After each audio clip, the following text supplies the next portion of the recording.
right. Good morning, everybody. We are Alex and David, and we have created a model that's based on desensitization due to overstimulation. Our schedule looks as follows. First, we will give you a description of our problem. After that, we will show you our model, our results, the contributions, and after that we will propose future work. So, first I'm going to tell you something about the problem. What is a normal stimulus and what is a supernormal stimulus? A stimulus or a normal stimulus is a change in the external or internal environment to which an organism responds. This reaction is also referred to as a response. So, what's a normal stimulus then? A supernormal stimulus then? A supernormal stimulus is an extreme version of a particular stimulus that people already have a tendency to respond to. This extreme version of an already existing stimulus creates a stronger response than the regular stimulus does. These supernormal stimuli are found both in the animal kingdom and in the human world. Cuckoo birds are a good example of this. Cuckoo birds lay their eggs in other birds' nests so that other birds feed their offspring. But why do these other birds feed the cuckoo chicks and not their own? This is due to the supernormal stimuli of the cuckoo chicks, which have a larger and redder beak than the other chicks. These supernormal stimuli of the cuckoo chicks produce a stronger mother bird response than the stimuli of our own chicks do. Super stimuli also exist in the human world, and companies such as advertising agencies make grateful use of this phenomenon. People are triggered and seduced by commercials filled with beautiful landscapes, beautiful people, and delicious looking foods, which are often an exaggeration of reality.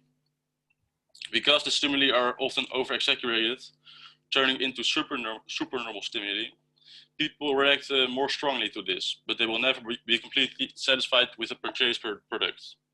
And they will look for new products to satisfy their buying drive. As you can see, this creates a vicious circle. With prolonged or multiple exposure to a particular stimulus, the brain can adapt and the brain becomes less sensitive to the stimulus. This is reflected in your brain's dopamine release. Less dopamine is released for the same amount of stimuli. To experience the same effect, people will have to be exposed to the stimuli for longer or more often. And this is also called sensitization. Now, our question arises from this: is desensitization also caused by superstimuli? And then now we'll discuss the model. Since people tend to get motivated by dopamine, the model simply exists out of two parts.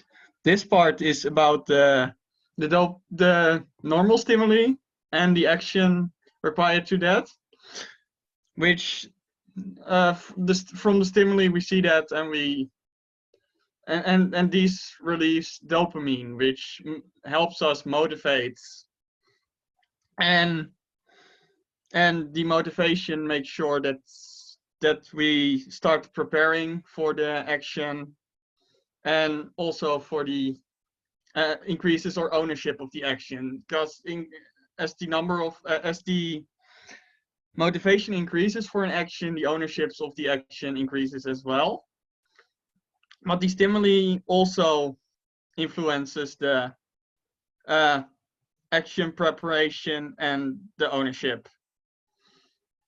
And the preparation is being influenced by the expectation of the action as well, as we have seen in the literature before. And that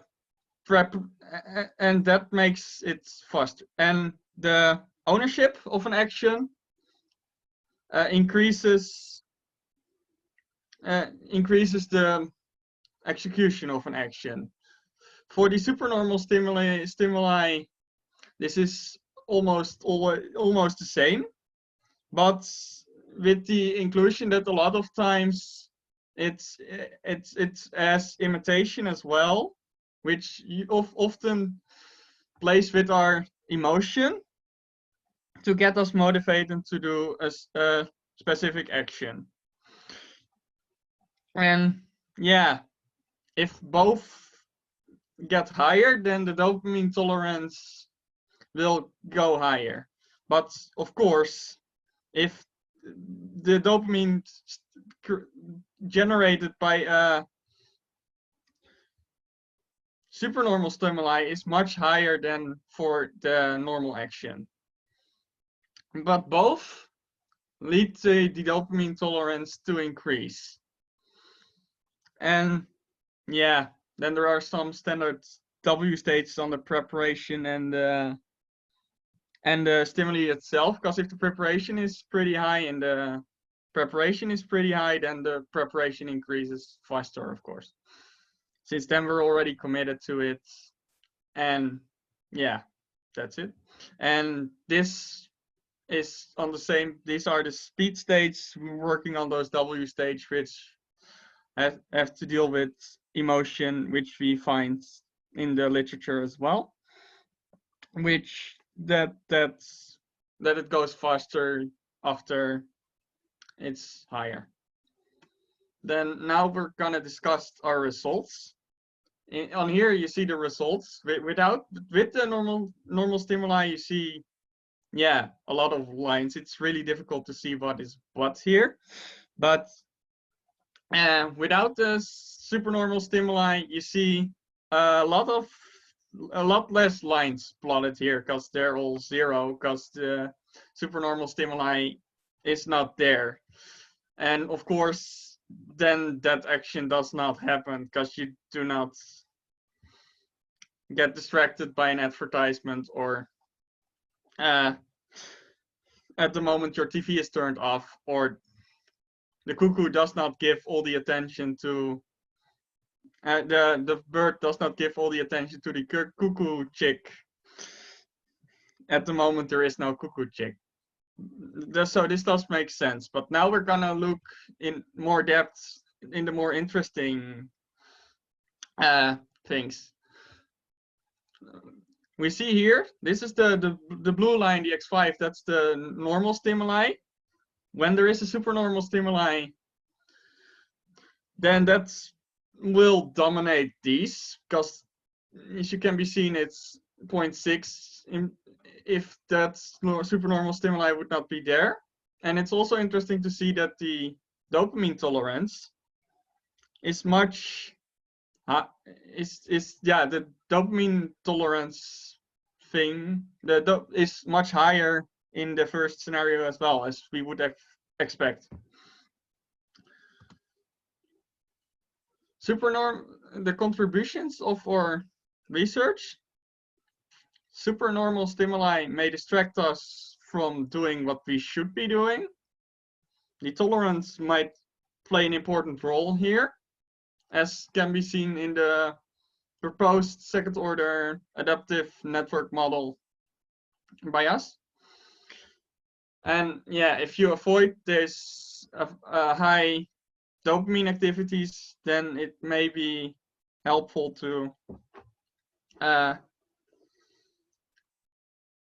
avoid these, and then it will get better.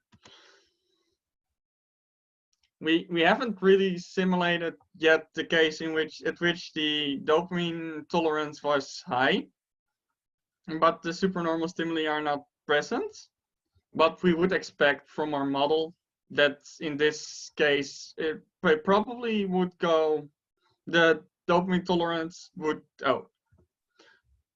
decrease. And maybe it may be handy to include more properties of decision process into the network model. For example, by including game theory in our model. That may be helpful for our model. This was our presentation.